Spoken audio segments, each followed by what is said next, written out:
हाथ में झाड़ू और चप्पल लेकर खोज खोज कर पिटाई करने वाली महिलाओं का खौफ टीएमसी के नेताओं पर इस तरह छा गया कि वे महिलाओं के हाथों पिटने से बचने के लिए खुद को गिरफ्तार करवाने लगे। संदेशखाली में महिलाओं की आबरू और गरीबों की जमीन छीनने वाले टीएमसी नेता खौफ के साए में हैं। हाल ही में आक्रोशित महिलाओं ने टीएमसी नेता अजीत मैती की पिटाई कर दी थी। इसके बाद टीएमसी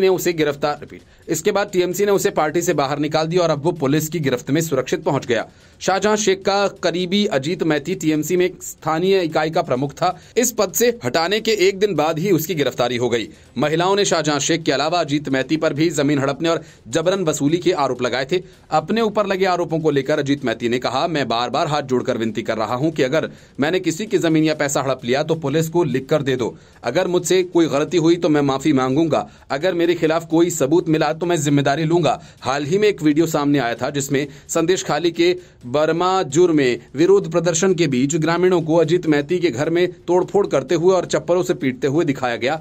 तब अजीत मैती ने दावा किया था कि उस पर लगाए गए आरोप बेबुनियाद हैं। उसने कहा था कि मुझ पर हमला किया गया क्योंकि मैं एक टीएमसी का नेता हूं। मेरी बाइक तोड़ दी गई, मेरी पत्नी पर भी हमला हुआ, मेरी बेटी की परीक्षा है लेकिन वो डरी हुई है, हम पर फिर से हमला होगा। उन्होंने मेरे एक स्टोर रूम में भी आग लगा दी। जांच होने दीजिए, अगर मैं दोषी हूं तो मुझे पुलिस गिरफ्तार कर सकती है। कोलकाता से 100 किलोमीटर की दूरी पर स्थित संदेशखाली में टीएमसी नेता शाहजहां शेख और उसके सहयोगियों के खिलाफ लगातार विरोध प्रदर्शन हो रहा है।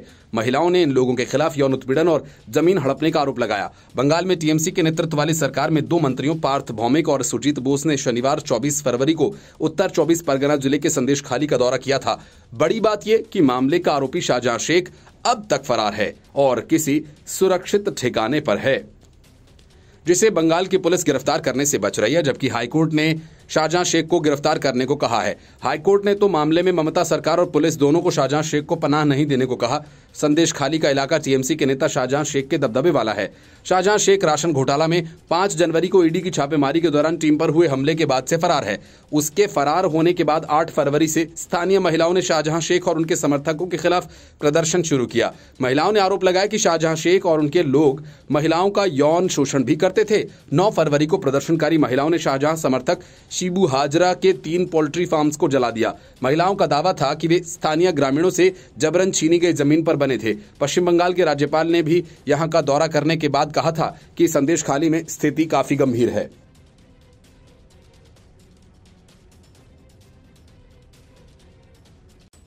अरविंद केजरीवाल ऐसे इकलौते नेता हैं जो किसी को बदनाम करने के लिए आदतन झूठा आरोप लगाते हैं और ये वो तब तक करते हैं जब तक उन्हें इस बात का एहसास न हो जाए कि वे सजा के करीब पहुंच गए हैं। ऐसा होते ही अरविंद केजरीवाल तुरंत हाथ जोड़कर माफी मांग लेते हैं। असल में ये भी अरविंद केजरीवाल की एक चाल है। पहले वे किसी व्यक्ति को निशाना बनाते हैं, उन्हें जमकर बदनाम करते हैं और चुपके से माफी मांगकर मामले को रफा दफा करवाने की कोशिश करते हैं। ऐसे ही एक मामले में अरविंद केजरीवाल को जब हाईकोर्ट ने राहत नहीं दी तो वे सुप्रीम कोर्ट जाकर कहने लगे कि अरे मुझसे गलती हो गई, मुझे माफ कर दो। केजरीवाल ने सुप्रीम कोर्ट से यूट्यूबर ध्रुव राठी का एक वीडियो रिट्वीट करने के मामले में दर्ज मानहानि को निरस्त करने की भी अपील की। दरअसल केजरीवाल पर यूट्यूबर ध्रुव राठी के वीडियो वाले एक ट्वीट को रिट्वीट करने के मामले में 2018 में मामला दर्ज हुआ था। उस वीडियो में विकास सांकृत्यायन नाम के एक व्यक्ति के बारे में अपमानजनक बातें कही गई थी।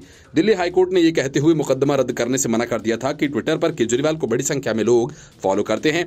उन्होंने शिकायतकर्ता के खिलाफ कही गई अपमानजनक बातों की पुष्टि किए बिना उसे रिट्वीट किया और करोड़ों लोगों तक फैलाया। केजरीवाल ने दिल्ली हाईकोर्ट के उस आदेश को चुनौती दी थी जिसमें मई 2018 में यूट्यूबर ध्रुव राठी के एक कथित मानहानिकारक वीडियो को रिट्वीट करने के लिए आपराधिक मानहानि मामले में आरोपी के रूप में जारी किए गए समन को बरकरार रखा था। हाईकोर्ट ने 5 फरवरी 2024 के अपने फैसले में कहा था कि कथित अपमानजनक सामग्री को दोबारा पोस्ट करने पर मानहानि का कानून लागू होगा। कोर्ट ने कहा था कि जिस सामग्री के बारे में किसी को जानकारी नहीं है उसे रिट्वीट करते समय जानकारी के भावना जुड़ी होनी चाहिए। कोर्ट ने यह भी कहा था कि मानहानिकारक सामग्री को रिट्वीट करने वाला व्यक्ति डिस्क्लेमर संलग्न नहीं करता तो दंडात्मक समेत अन्य कार्यवाही होनी चाहिए। जबकि सीएम केजरीवाल ने निचली अदालत के समन को खारिज करने की मांग करते हुए कहा था कि निचली अदालत इस बात को नहीं समझ सकी। उनके ट्वीट का उद्देश्य शिकायती विकास सांकृत्यायन को नुकसान पहुंचाना नहीं था या इसकी संभावना नहीं थी। सांकृत्यायन ने दावा किया था कि जर्मनी में रहने वाले राठी ने बीजेपी IT सेल पार्ट 2 नाम से यूट्यूब पर एक वीडियो अपलोड किया था जिसमें कई झूठे और मानहानिकारक आरोप लगाए गए थे।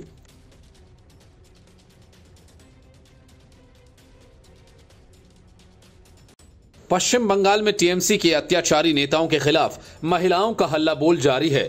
महिलाओं के इस तेवर से ममता बनर्जी सरकार में खलबली मची हुई है। एक तरफ महिलाएं नेताओं को पकड़ पकड़ कर पीट रही हैं, तो दूसरी तरफ हाईकोर्ट लगातार ममता सरकार पर शाहजहां शेख को गिरफ्तार करने को कह रही है, लेकिन ममता बनर्जी की पुलिस ऐसा नहीं कर रही। ताजा मामले में टीएमसी नेता शंकर सरदार के घर पर महिलाओं ने हल्ला बोला। इससे पहले टीएमसी नेता अजीत मैती की चप्पलों से पिटाई हुई। संदेशखाली में पोलपारा में महिलाओं ने टीएमसी नेता शंकर सरदार के घर पर हमला बोल दिया, तोड़फोड़ की। भारी संख्या में पुलिस प्रदर्शनकारियों को हटाने पहुंची। शंकर सरदार का घर संदेशखाली के पोलपारा गांव में है। पुलिस के साथ ही आरएफ की भी तैनाती की गई। अजीत मैती को पुलिस ने गिरफ्तार के बाद टीएमसी ने हलधर अरी को स्थानीय संयोजक नियुक्त किया। इस बात की खबर मिलने के बाद प्रदर्शनकारियों के समूह ने उसके घर पर धावा बोल दिया और हलधर के घर के बाहर रखे सामान को प्रदर्शनकारियों ने आग के हवाले कर दिया। मौके पर अतिरिक्त सुरक्षा बल के साथ ही आरएफ को भी तैनात किया गया। इसके पहले अजीत मैती की गिरफ्तारी हुई। अजीत मैती पर ग्रामीणों की जमीन कब्जाने का आरोप है। जानकारी के मुताबिक पुलिस ने उसे शेख शाहजहां के करीबी के घर से पकड़ा है। यहां उसने खुद को 4 घंटे तक बंद किया हुआ था, क्योंकि ग्रामीण उसका पीछा कर रहे थे। मैती को हिरासत में रविवार को ही ले लिया गया था। उस समय पुलिस ने जानकारी दी थी कि उन्होंने ग्रामीणों की जमीन हड़पने की शिकायतों के बाद मैती को हिरासत में लिया। पुलिस ने यह भी कहा था कि वो ग्रामीणों की शिकायतों पर गौर करेंगे और फिर अजीत मैती को गिरफ्तार करने के बारे में फैसला करेंगे। इसके पहले कलकत्ता हाईकोर्ट ने शेख शाहजहां के मामले को स्वतंत्र संज्ञान लिया और हाईकोर्ट ने सरकार से पूछा कि क्यों शेख शाहजहां के खिलाफ पुलिस कार्रवाई नहीं हो रही, इस पर कोई रोक है क्या। हाईकोर्ट ने कहा कि शेख शाहजहां के खिलाफ एफआईआर दर्ज है और वो मुख्य आरोपित है, ऐसे में उसे तत्काल गिरफ्तार किया जाना चाहिए। हाईकोर्ट ने कहा कि यह गलत धारणा बनाई गई है। शाहजहां शेख की गिरफ्तारी पर रोक लगाने का अंतरिम आदेश दिया गया, जबकि इस तरह की कोई रोक नहीं लगाई गई, इसलिए उसे गिरफ्तार किया जाना चाहिए। हाईकोर्ट ने कहा कि शेख शाहजहां के खिलाफ 4 साल पहले शिकायतें आ रही हैं, 42 चार्जशीट दाखिल हो चुके हैं, इसके बावजूद गिरफ्तार क्यों नहीं किया गया। एक माहौल बनाया गया जिसकी गिरफ्तारी कोर्ट ने स्टे दिया, जबकि हकीकत में कुछ ऐसा नहीं है। ऑन रिकॉर्ड उसकी गिरफ्तारी पर रोक का कोई ऑर्डर नहीं। सैकड़ों लोग सड़कों पर हैं, फिर भी कार्रवाई न होना हैरानी की बात है। हाईकोर्ट ने अधिकारियों को कार्रवाई न करने के लिए फटकार लगाई। 8 फरवरी 2024 से संदेशखाली में महिलाओं और प्रदर्शनकारियों द्वारा शेख शाहजहां पर यौन उत्पीड़न और जमीनों को हड़पने के खिलाफ लगातार प्रदर्शन किया जा रहा है। राष्ट्रीय अनुसूचित जनजाति आयोग ने कहा कि उसे टीएमसी नेता और उनके सहयोगियों के खिलाफ आदिवासी परिवारों से यौन शोषण और भूमि हड़पने की 70 शिकायतें मिली। राज्य सरकार के अधिकारियों ने कहा कि उन्हें अशांत क्षेत्र से लगभग 1250 शिकायतें मिली हैं, जिसमें 400 भूमि के मुद्दों से संबंधित है।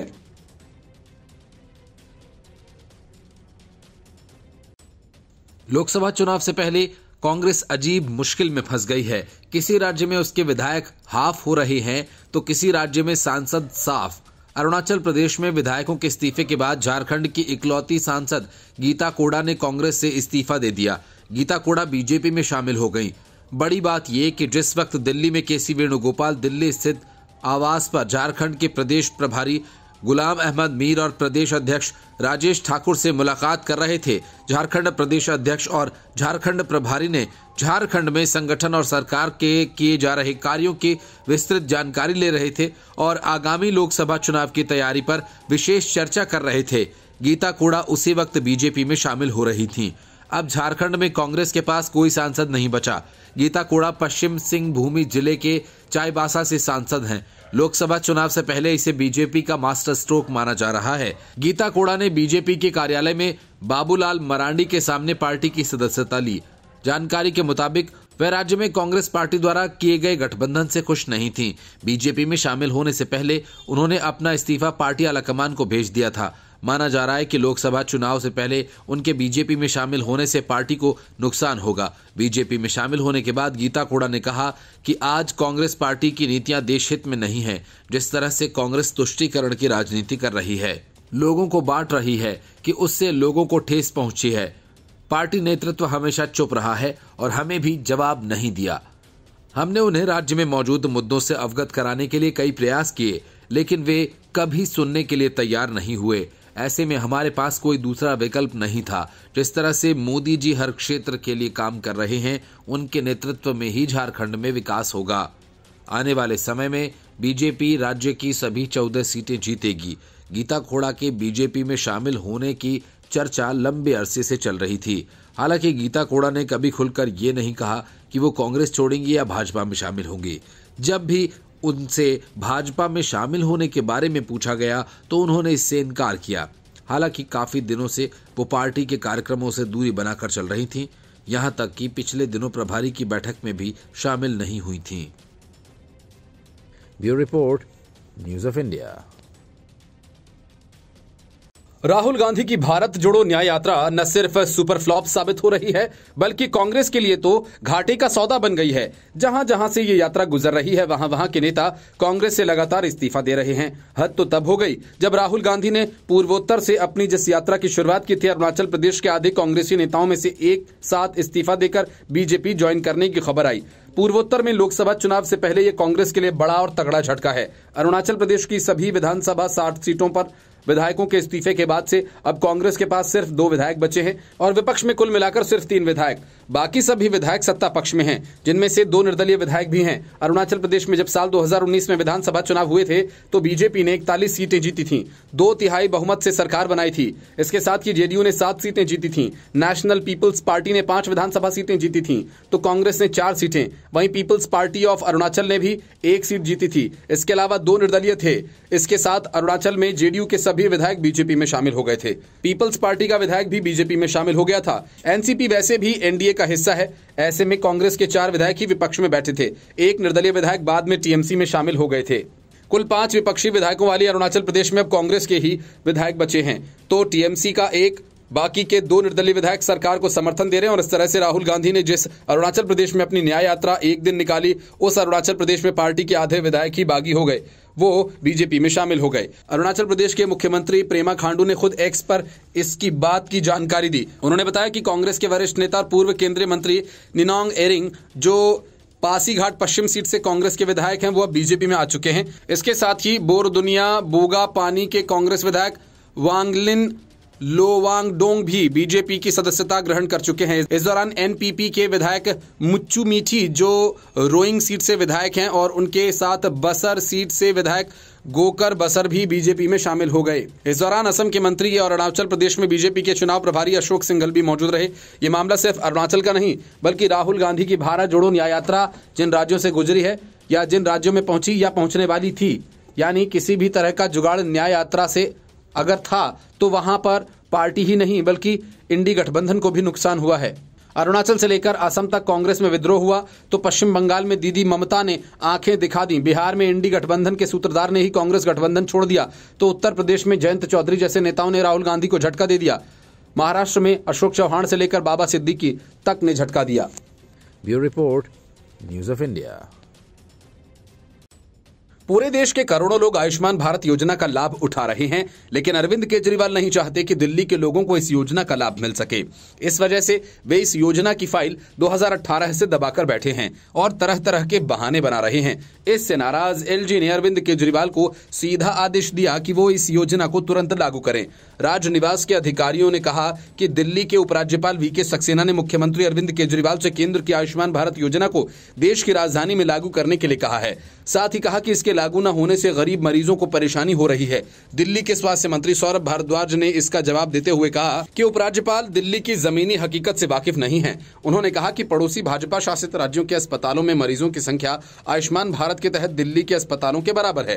राजनिवास के अधिकारियों ने कहा कि एलजी सक्सेना ने व्यापार नियमों के नियम 19(5) को लागू करने के संबंध में आयुष्मान भारत से संबंधित फाइल्स को वापस ले लिया और मुख्यमंत्री से सबसे गरीब लोगों के लाभ के लिए इस योजना को जल्द से जल्द लागू करने के लिए कहा। एलजी सक्सेना ने एक फाइल नोटिंग में कहा कि मैं इस पर ध्यान आकर्षित करने के लिए बाध्य हूं। हमारे लोगों के स्वास्थ्य से जितना महत्वपूर्ण मुद्दा एक दूसरे को ऊपर उठाने और श्रेय लेने के उद्देश्य से नासमझ रणनीति का शिकार हो गया। उपराज्यपाल वीके सक्सेना ने फाइल का निपटारा करते हुए बताया कि सरकार ने 2018 में आयुष्मान भारत योजना के कार्यान्वयन के लिए सैद्धांतिक मंजूरी देने 2020 में अपने बजट में भी इसकी घोषणा करने के बावजूद इसे रोक दिया था। उन्होंने कहा कि इस तथ्य को भी रेखांकित किया कि पात्र लाभार्थियों को राशन कार्ड जारी करने की प्रतीक्षा सूची में आवेदक 2018 से इंतजार कर रहे हैं।